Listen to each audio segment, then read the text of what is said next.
Сәлем, сіздермен бірге дәметкен. Бүгін жеңіл, пайдалы, өте дәмді шәуілден сорпа дайындайтын боламыз. Көбінесе осы сорпаны көктем мерзімінде дайындайды. Витамин С-ға толы, пайдалы ыстық тағам. Кафе ресторандарда щи зеленый деп те атайды, немесе кейбір өңірлерде шавелевый борщ деп. Видео рецепті соңына дейін қарап, арнама лайк басып, тіркеліп қоюларыңызды сұраймын.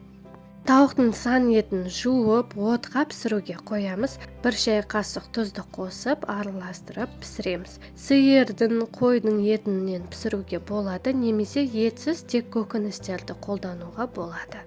Сол уақыттың аралығында көкөністерді турап аламыз. Бізге 250-300 грамм шәуіл қажет болады. Піскен 4 жұмыртқа, 3 кішкентай сәбіз, 1 пияз, 5 үлкен картоп. Жұмыртқаны пісірмей-ақ та шекелге қосуға болады, ол өзіңіз қалауыңыз бойынша, бірақ көбісі бөлек пісірілген жұмыртқаны қосқанды ұнатады. Картоп пен пиязды тақтайшада тураймыз. Майда үкіштен сәбізді өткізіп аламыз. Піскен тауық етін ыдысқа түсіріп, үстіне картопты салып пісіреміз. Ал енді поджаркасын дайындаймыз. Ол үшін табаға күнбағыс майды құямыз.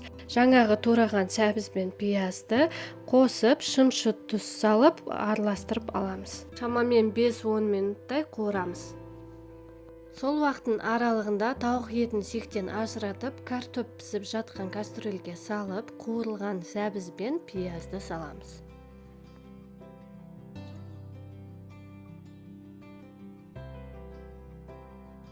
Шәуіл жапырағының артық жерлерін кесіп алып тастаймыз. Тақтайшада осылай турап аламыз. Одан кейін кастрюльдің үстіне саламыз. Шәуілді кастрюльге салып, дәміне қарай тұзды қосып, 5-10 минуттай пісіріп аламыз. Ең соңында барлығын пісіріп болғаннан кейін жұмыртқаны көбіктеп турап аламыз.